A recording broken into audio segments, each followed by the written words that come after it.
In the highlands, where the ancient Bali Aga, meaning native Balinese, I guess as opposed to the Javanese from the Majapahit era, lies the village of Trunyan.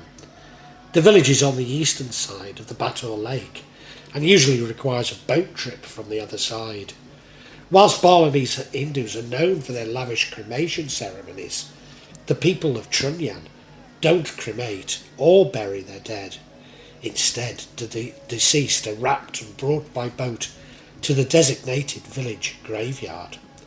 They're laid out on the ground around a large ancient fragrant tree with a wooden cage covering and protecting the remains from scavenging animals. The tree is known as the Taro Menyan, which the village gets its name from, is also known only to grow in Trunyan. Quite puzzling to many is there is no odour from the decomposing bodies is present, which the locals believe is neutralised by the tree's myrrh-like fragrance. Skulls and bones on moss-covered stairs are found here. A village in the district of Kubutambahan in North Bali is known as the Village of the Death, due to over 2% of its population being congenially deaf. The village has seen a high incidence of deafness that spans over 7 generations. Its people, known locally as Kolok, have developed a sign language known as Katakolok. The Kolok people have developed their own style of performing arts, from deaf dances to martial arts. They also have a unique social system for carrying rituals and social roles. There is a belief in a deaf god, which both the deaf and hearing villagers share. Pemuteran underwater temple is known for water ghosts. This marvellous Hindu temple is constructed amongst the oceanic wildlife as an environmental conservation project. Even though the place upholds immense beauty, the local divers often avoid flocking there due to poor visibility in the underwater site.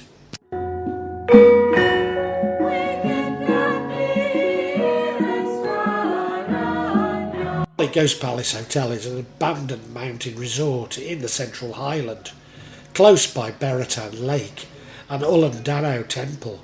The crumbling abandoned building is the Pi Bedugul Taman Rekreaksi Hotel and Resort, or Bedugul Taman Hotel for short, a project that was halted midway in the early 1990s. Most locals refrain from entering such a long abandoned place, as it's rumoured to be haunted. Founded under the name Pi Bedugul Taman Rekreaksi Hotel and Resort, Ghost Palace Hotel was first discovered by accident by Jacob Laukitas. He found it in December 2015 when he got lost on a travelling trip. He then recorded it and uploaded his video to his YouTube account. Suddenly, Jacob's video shocked Bali and all its fans. Located in the mountainous area on the Bedugul Plateau, about 50 kilometres north of Kuta, the Ghost Palace Hotel stands like an old nobleman who's fallen asleep. The building is not completely intact. A snake statue in the middle of the hotel looks as if it's furious. The impression of being haunted, dark and damp, is strong from the exterior. The haunted impression becomes even stronger when you see the inn, which was built in the style of a 5-star luxury hotel, decorated with vines, wild grass and a dull layer of walls. The floor is made of new marble, which unfortunately has never been cleaned. For more than a decade, standing abandoned, the Ghost Palace Hotel still has the hotel furniture and equipment that was deliberately provided to welcome the first guests before the inn was finally abandoned. Until now, there's been no definitive story of the origins of the Ghost Palace Hotel. However, amongst the various issues circulating, there are 2 stories that are most famous. The first comes from the Chandana family. There is news that around 1990s, the Ghost Palace Hotel was originally built as an investment project for Tommy Suharto, the youngest son of the former Indonesian president, Suharto. But unfortunately the construction of the hotel stopped when Tommy was imprisoned in 2002 after being found guilty of ordering the murder of a judge at the Supreme Court.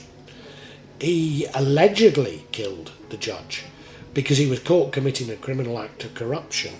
Since then, the construction of the P.I. Bedugal Hotel and Resort Recreation Park has no longer been continued. And I do need to add that Tommy sued Garuda, the national airline, for saying that he'd been to prison for this act, and they found in his favour because it was deemed that he'd served his time and therefore served his sentence. So I hope I'm okay in saying what I've said, and maybe I ought to put allegedly all across it. The second story comes from local residents.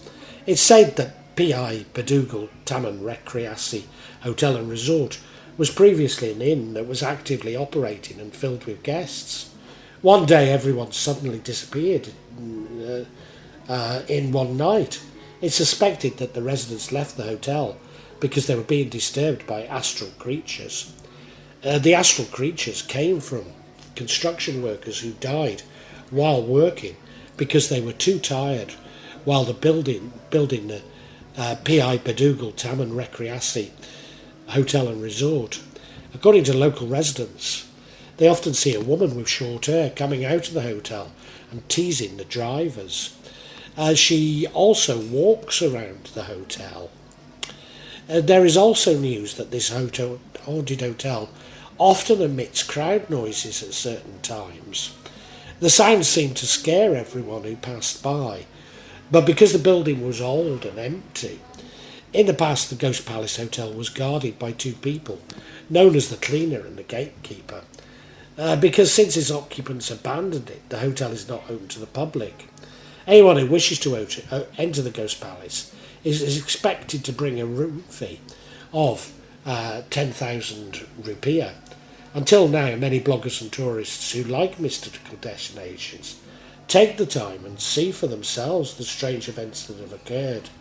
Even so, nowadays it's reported that no one is allowed to enter the Ghost Palace Hotel area, despite me mentioning that you need 10,000 rupiah.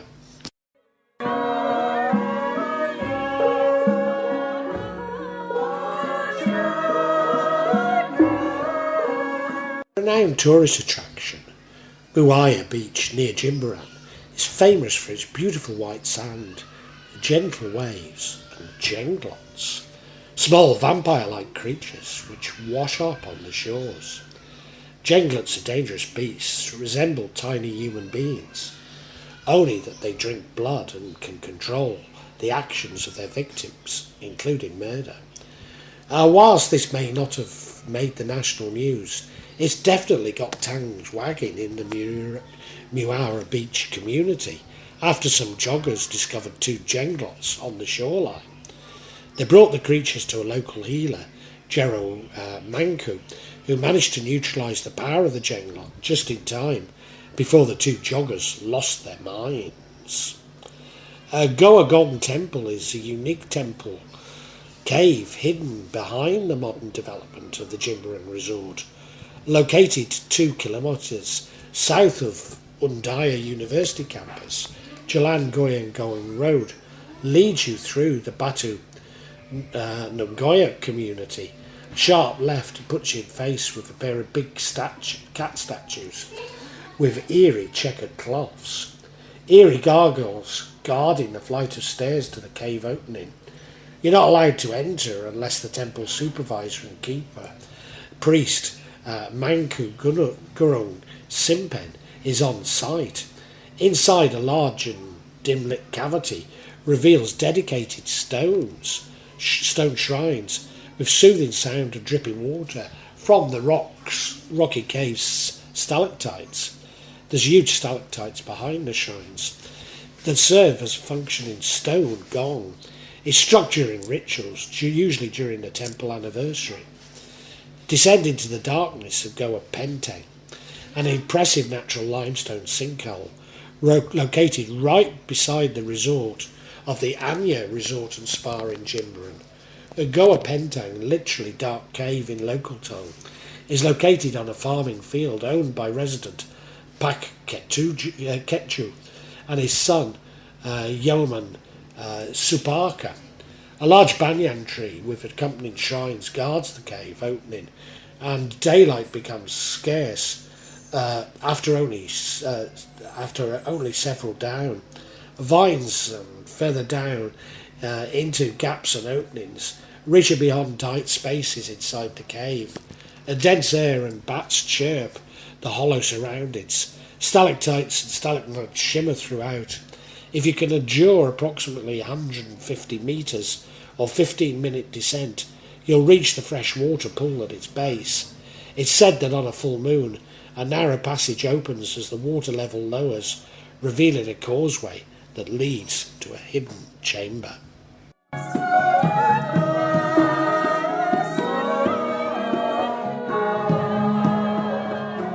When you're going along Jalan Bypass from Goa Rai from the airport towards Nusa Dua, keep your attention to the left, as around 500 metres from Benoa Square and right beside Dunkin' Donuts is a bizarre old white Boeing 737.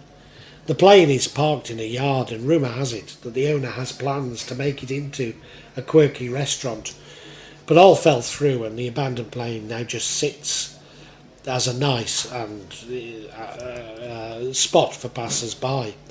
This is one of four abandoned planes in Bali. This 737 is in a slightly hidden location up in the hilly limestone of the Bukit Peninsula, surrounded by a wall of shipping containers. The site is only 1 kilometre north at Muaya Beach and sits on privately owned hectare of carved limestone hill.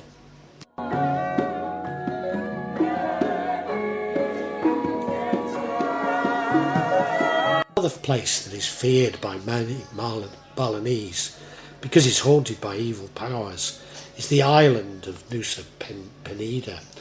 Every Balinese must at least once in his life make a pilgrimage to the island to visit a specific temple, the Pura Dalem, Penataran Pede, whose energy provides a negative balance to divine positive energy. The temple has a sanctuary, a source of power for those who practice black magic, and a place of pilgrimage for those seeking to protect themselves from evil and sickness. Penida was a long time ago inhabited by demons, evil spirits, and one of the most feared in local mythology, Gede Machaling, the king of the demons who inspired the dance Barong Landung. The demon of the village, Batuan Bali, was exiled to Nusa Penida because he was accused of being responsible for diseases and disasters. It's said that he always comes to Bali from time to time to do damage.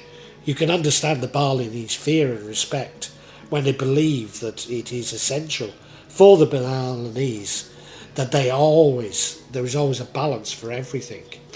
In Bali, everything has its place, and in order to have harmony between the two worlds, the borders must be clear. So before each construction, a religious ceremony must be made to relocate the spirits before construction begins. However, with the development at Bali, the spirits are dislocated and compressed into smaller spaces. This creates an imbalance in the supernatural world. The human takes the environment of the spirit, especially the rivers and forests that are their roads and houses. More and more villas, houses are built that often have no altars or offerings. This is a problem. The people of the river are disturbed, and because they are without homes. There is also a temple devoted to Nira Orkidal on Nusa Penida. Pura Paluang is one of the most unique temples in Bali, located on the island of Nusa Penida. The unique complex is often called the Bali Car Temple by travellers mainly because its shrines in the form of a house and two cars.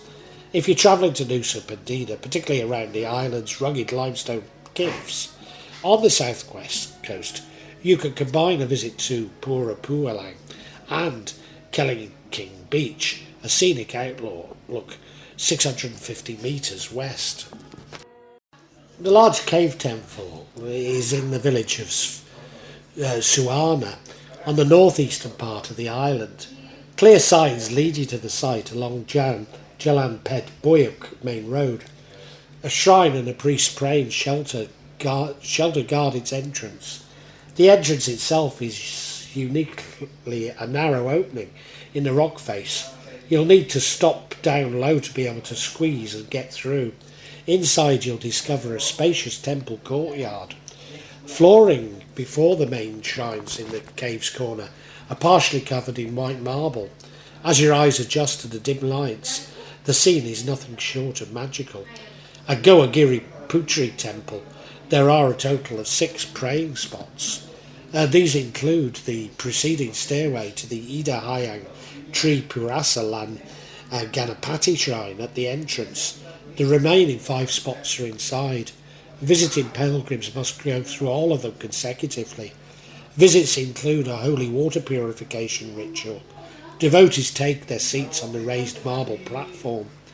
This is due to the surrounding floor of the caves being constantly moistened by water dripping from stalactites. During major ceremonies, pilgrims must take turns in getting in and out of the cave.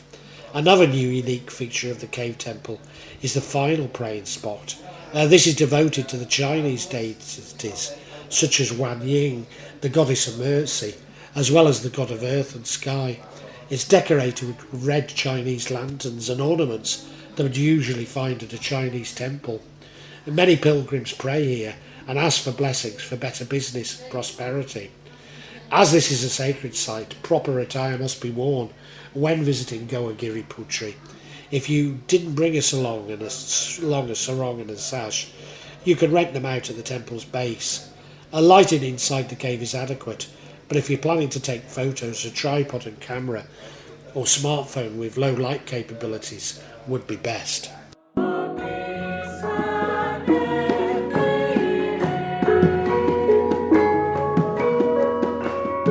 Nusa Lembongan Island is the Gala-Gala underground house, or Goa Gala-Gala.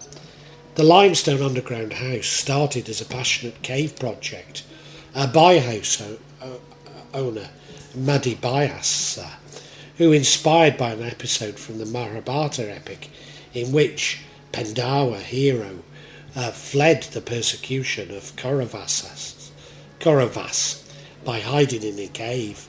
The project turned into a decade-long obsession, and Goa Gala was completed in 1976. After the 7-metre descent down the hole in the ground, there are a kitchen, sleeping quarters and a living room deep underground. Goa Lawah is one of Bali's most important temples. It features a complex built around a cave opening that is inhabited by hordes of bats that simply translates to Bat Cave. The temple was established in the 11th century by Umpu Kuturan, one of the early priests who laid the foundation of Hinduism on the island. It's a popular stopover for locals travelling to eastern parts of Bali, who come in with offerings and short prayers before continuing on with their travels. For foreign visitors, it's often included in the many temple excursions and is one of the first stops on tours to Chandidasa and regions within the Karangasaran Regency. You can easily see the outline of the Nusa Penida Islands on the horizon of Goa Lawah. The large banyan tree stands tall of the main entrance of Goa Lawah. Upon entering the temple complex, temple's central courtyard, you'll feel 3 bales or pavilions in the corners of the complex. These bales are usually where fruit offerings are placed and where gamelan bands play during major ceremonies. At the centrepiece there are age-old shrines which have hordes of nectar bats chirping in a frenzied din around and behind the shrine at the cave opening. There is a Shaivite shrine which has stood for thousands of years, together with a bale decorated with the motifs of Naga Basuki, the mystical dragon who's believed to keep the cosmos at balance. and once a place for deep meditation for priests, despite seeming improbable to do so amid the chirping and the hollow cave opening amplifying the noise. Many people believe the constant natural high pitch aided in the focus of their thoughts. During the Pemuteran temple anniversaries, Goa Lawah's scene becomes truly exotic, with pilgrims in bright traditional attire carrying colourful parasols and banners. One mystery that's yet to be solved is whether the legend that tells of the cave's secret passage through to the Besakia temple, some 25 kilometres north, at the foot of Mount Anjung, is true. The tale goes that the prince from Menguani kingdom hid from his enemies inside the cave and afterwards followed through, eventually emerging at the Besakia temple at the foot of Mount Anjung, northeast from this location. No one has attempted to prove or bring light into this interesting tale. According to the locals, the temple community, the cave leads to 3 locations: Mount Anjung, Besakia, Talibeng, and Tangid Bang. There are various accounts for Ashra emerging from Goa Lawah when Mount Anjung erupted in 1963.